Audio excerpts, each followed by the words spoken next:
What's up? This is the Objective Jerk. How you guys doing? Hope everybody's well. It appears that things are getting better. Trump is winning.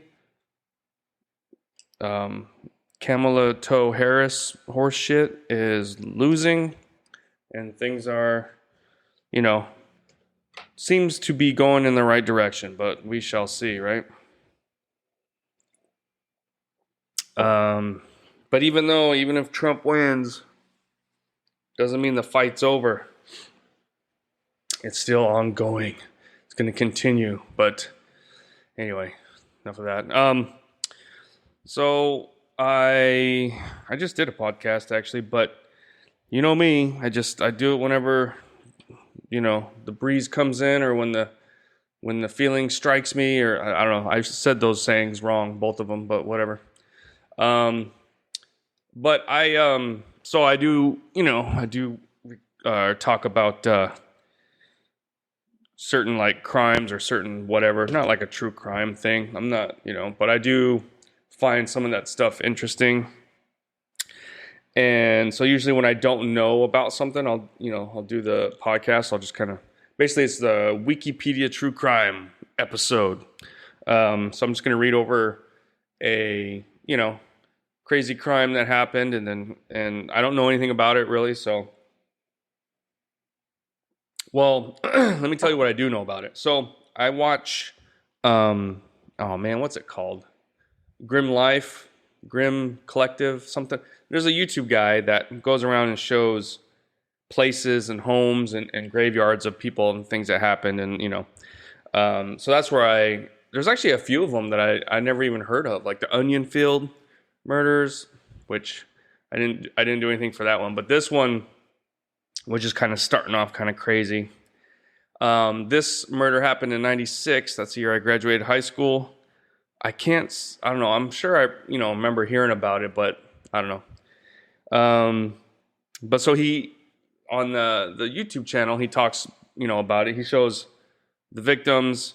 It wasn't a long episode, and it didn't go into much detail, so I was kind of curious about it, so I looked up some other stuff, and I started watching a video that just showed the beginning of it, and it just was like, whoa, dude, this is crazy. So I stopped it, and here I am. So, without further ado, let's talk about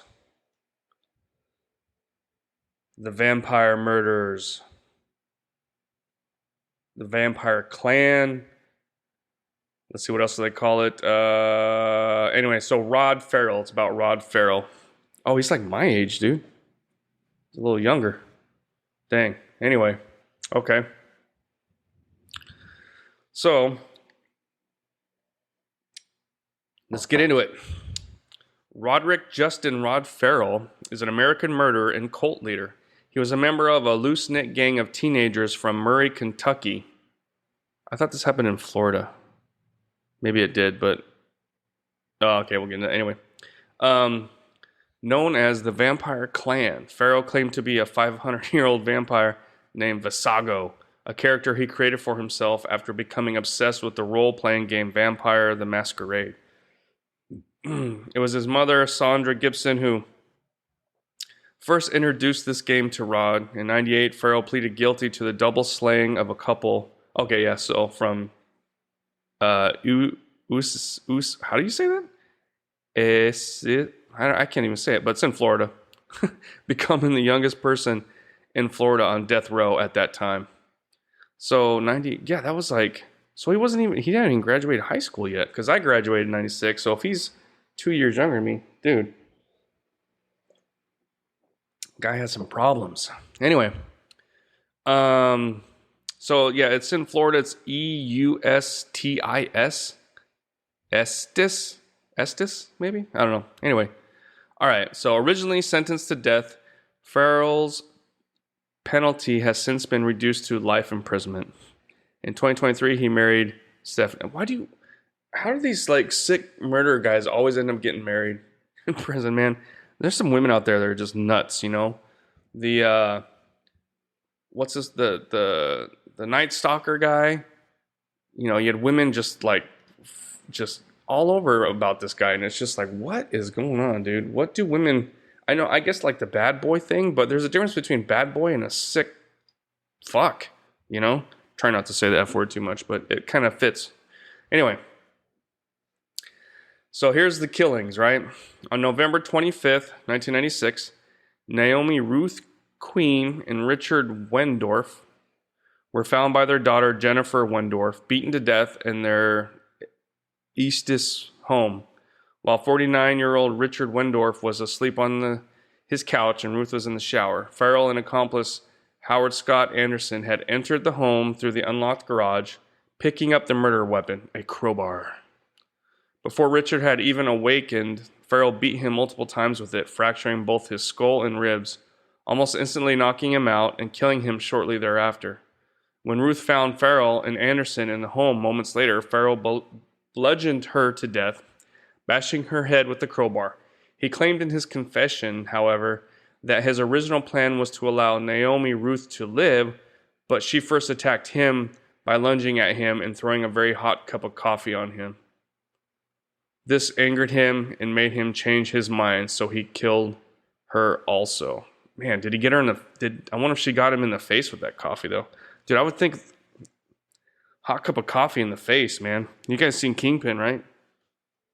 Dude, that's always on my mind. I always have hot coffee with me, and I'm always like, you know, I don't like to waste coffee, but if need be, you know, I'll throw it in someone's face. Hopefully scald their eyeballs. That sounds bad, but I'm still working on it. Anyway, Richard had burn marks in the shape of a V. It was said that the V was Farrell's symbol, which he accompanied with a dot for each person he considered to be his vampire cult. The victims were the parents of Heather Wendorf, a longtime friend of Farrell's, whom he was helping to run away from the home that she described as hell. Heather and the other girls that were with Farrell and Anderson were not at the Wendorf home when the murders took place. Charity Keese and her friend Dana Cooper had driven Heather to her boyfriend's apartment so Heather could say goodbye before leaving for New Orleans, leaving Roderick and Scott outside the Wendorf home. After 4 days of driving through 4 states, the group was found in Baton Rouge, Louisiana. It is believed that Farrell liked a video arcade in New Orleans, so they were headed there.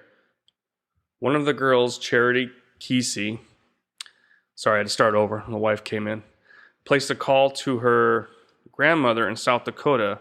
The group needed money, and Charity thought her grandmother could help them. However, Kesey's grandmother informed the police about her whereabouts and helped them trick Farrell, Wendorf, and the rest of the teens into going to a local Howard Johnson's hotel, where they were arrested by waiting law enforcement. The 4 were held at a Baton Rouge jail for a week before being extradited back to Florida, where they were initially booked at the Lake County Jail. They were later moved to a juvenile facility in Ocala. So the reason I kind of started, or the reason I wanted to talk about this was because the one video that I started, which showed the other sister. So obviously, one sister was somewhat in on it. I don't know how much she knew about. Well, I guess we'll find out. But the other sister came home after everything had happened, and she was out with her friends, and she had broke curfew, so she's trying to be quiet. She comes in, she sees her dad's feet on the couch, thinking he's asleep. You know, it's all dark. She doesn't realize that his face is bashed in. And so she's just trying to sneak in so she don't get in trouble. And then she goes upstairs to call her boyfriend or something and notices the phone thing was ripped out of the phone jack or whatever. And then so she goes down to, you know, be like, whoa, something's kind of weird. Then finds her mom, then finds her dad.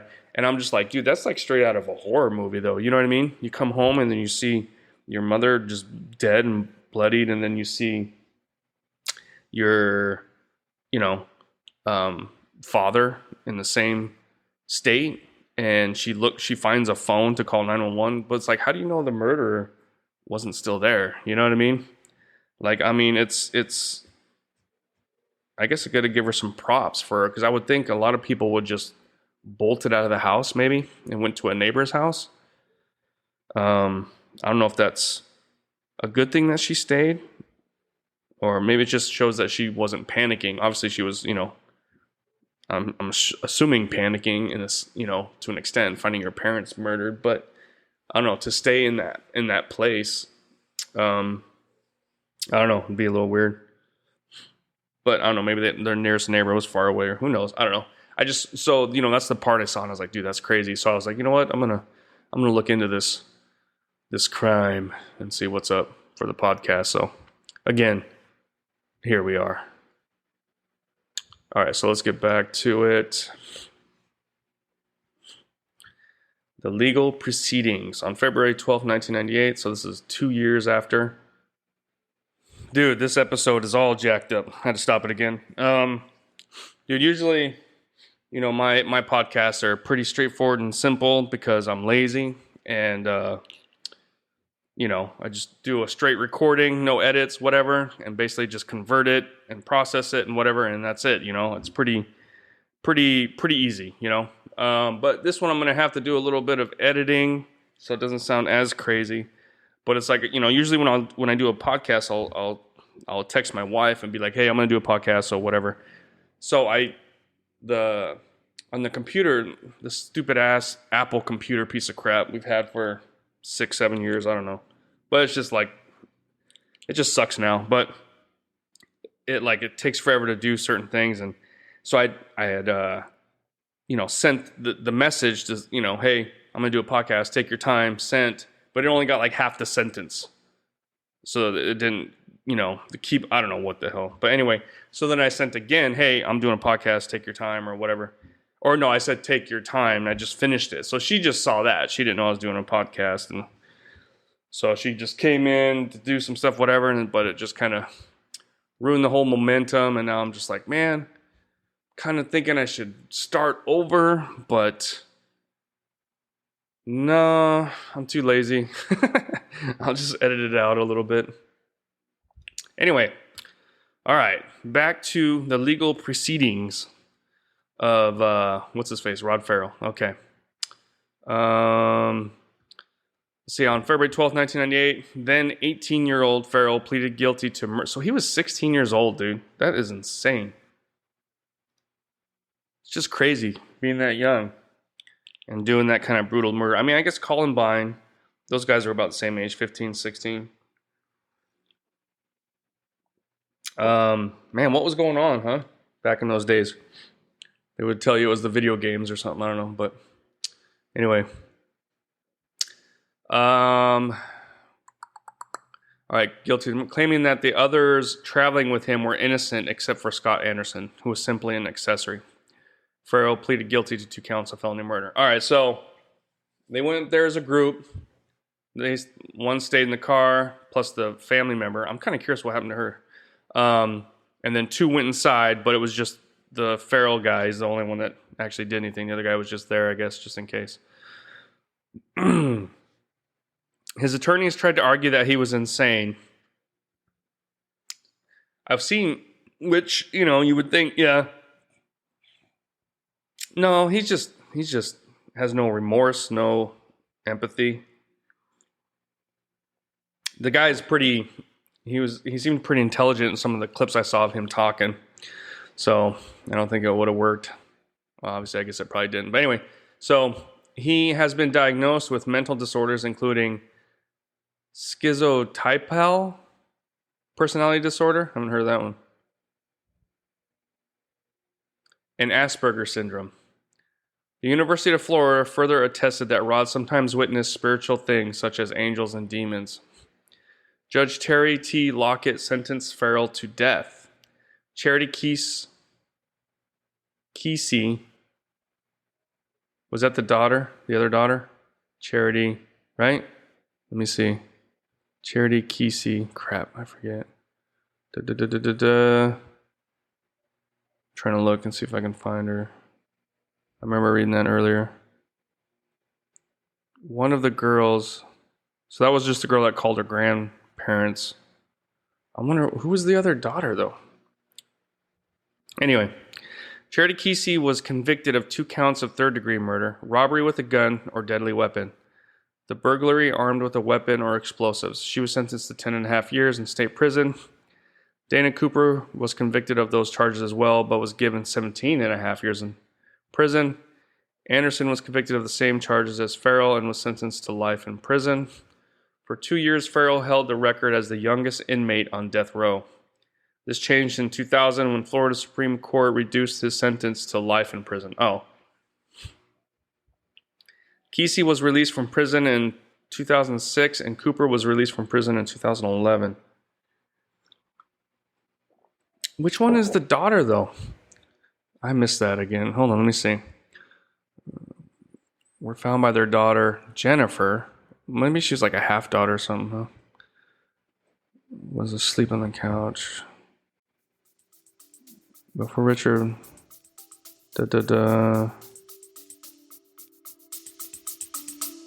Stay with us. We'll be right back.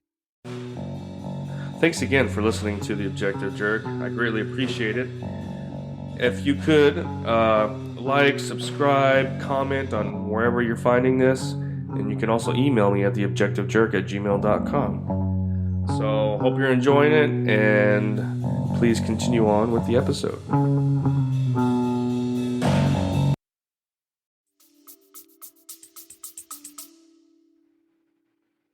Now, when Ruth found Farrell and Anderson moments later, the victims were the parents of Heather, who...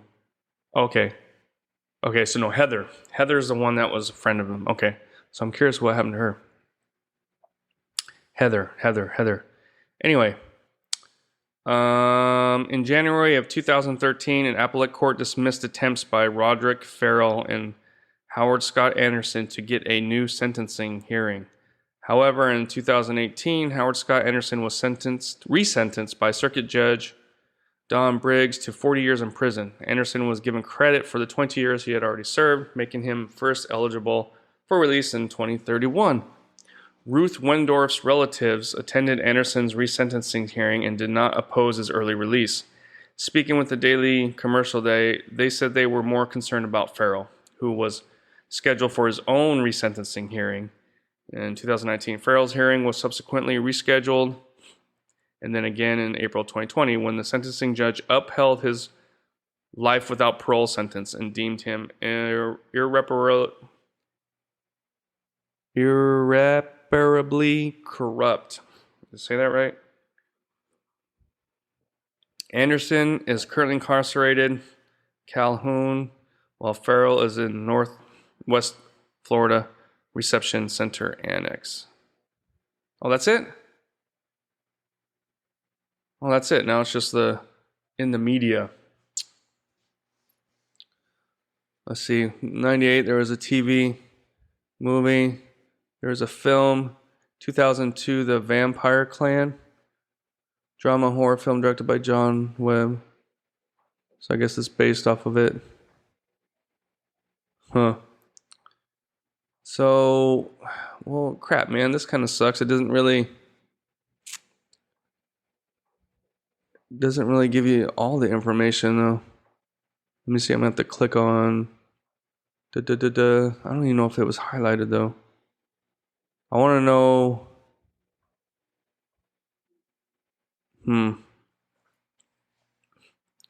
Dude, he was young, man. Dude, he just... It's crazy. I mean, not insane, literally, but just... Dang, he looks older, though.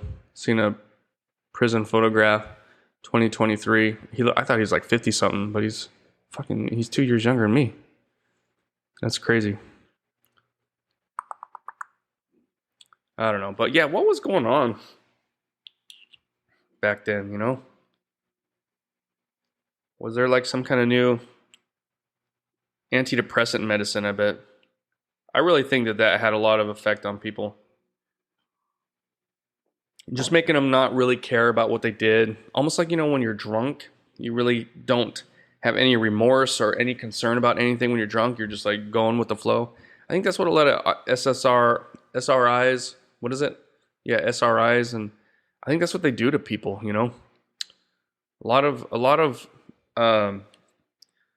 antidepressants that were on the market then are not on the market anymore because of issues. But you don't really hear about that crap because big pharma.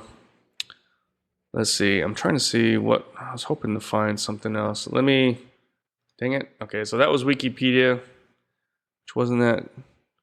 So he had long hair, looked like a nut job. Florida mother of vampire cult killer. I've changed.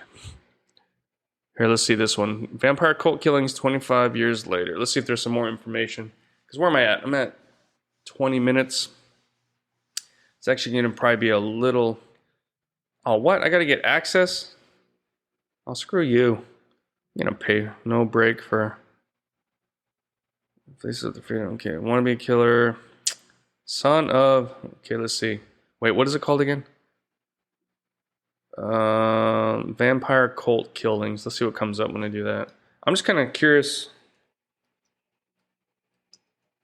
The daughter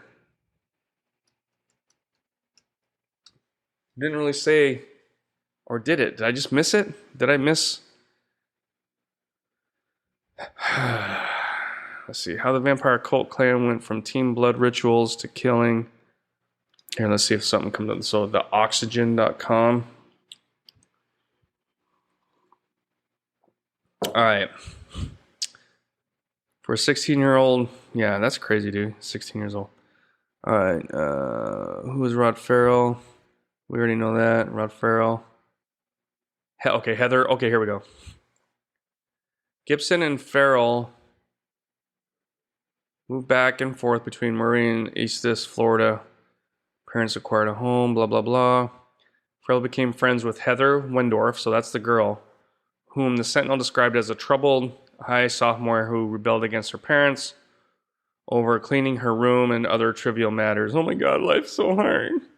After moving back to Kentucky for 10th grade, Farrell would call Heather collect, running up an extensive phone bill until her parents put a stop to it, making her very angry. Back in Murray, Farrell told people he was a 500-year-old vampire, began recruiting followers, blah, blah, blah, blah, blah. Oh man, they killed 2 puppies. Not cool. According to the book, Farrell was later arrested on charges of burglary, cruelty to animals. In 96, Farrell and his longtime girlfriend, his girlfriend was Charity. But what about, so then the other sister didn't know. Oh wait, hold on. In November 96, Farrell and his 16-year-old girlfriend, Charity Keese Anderson, and another girl, Dana Cooper, 19, drove to Eustis in Anderson's car to pick up Heather Wendorf. Farrell imagined they would move to New Orleans and live together as a vampire family. He also thought he was saving Wendorf from a troubled home, according to court documents. Heather told Farrell her parents abused her and she had expressed a desire to run away from home. Yeah.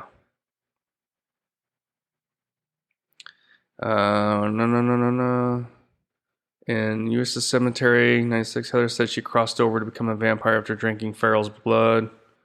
Farrell says he then took LSD and went to the Wendorf home to steal their car. I don't want you messing with my parents, Heather told police. She instructed Farrell, just leave them alone. Okay. Oh man. Dude, I bought this cheap ass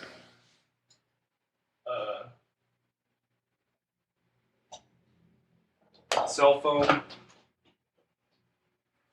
It's like a little old school kind of cell phone that was awesome at first because I only had to charge it like once a week, and now it's like every day. It sucks. Anyway. All right. Yeah, so here we go. This is what I was talking about with the other daughter, Jennifer Wendorf. 17-year-old sister discovered their parents' dead bodies when she returned home from work. So the thing I saw was wrong, or one of them is wrong. That night, Heather wouldn't realize her parents had been killed until after she left town. According to... Okay, so Heather had no idea. Even though he came back and he was covered in blood. Alright. I'm just kind of curious. Soon after... So they were all charged. Where's World? Okay. Okay, Heather, here we go. An Orlando Sentinel profile from 2006 found Heather Wendorf is married and studying art in North Carolina, though alienated from her family. Twice, grand juries declined to press charges against her for having any part of the murder of her parents, as she was in the car with 2 other people at the time of the crime. Oh, that's it. Okay, so. Alright, I mean, yeah, I guess that's kind of fair, but it's like, she should go around talking about, like, because kids think that, oh my gosh, life is so hard. My parents are so mean. They make me do chores and they make me do my homework. Oh my gosh. It's like, oh my kids, dude. But I guess the parents are to blame too, in a sense, I guess. So you can't just be strict sometimes. You gotta lay the law at all times, man. I don't know. I mean, not be abusive, obviously, but you can't be their friend. You have to be their parent. That's one thing I've kind of learned. And it's like I'm always fighting with myself, trying to be like, I want to be the cool dad, but also like, okay, I can't because I got to be the dad still, you know what I mean? So it's hard to instill like discipline and be the cool dad at the same time. You just can't do it really, But anyway, that's it. I've been talking for a while. This is a horrible episode, but I'm going to post it. So let me know what you think. Thanks for listening. God bless, and I'll see you guys next time. All right, bye. You just put yourself through another episode of The Objective Jerk. Thanks again for hanging out with me. Please email me at theobjectivejerk@gmail.com. Like, subscribe, comment, wherever you find this, follow. It all helps. But thanks again, and I'll see you next time.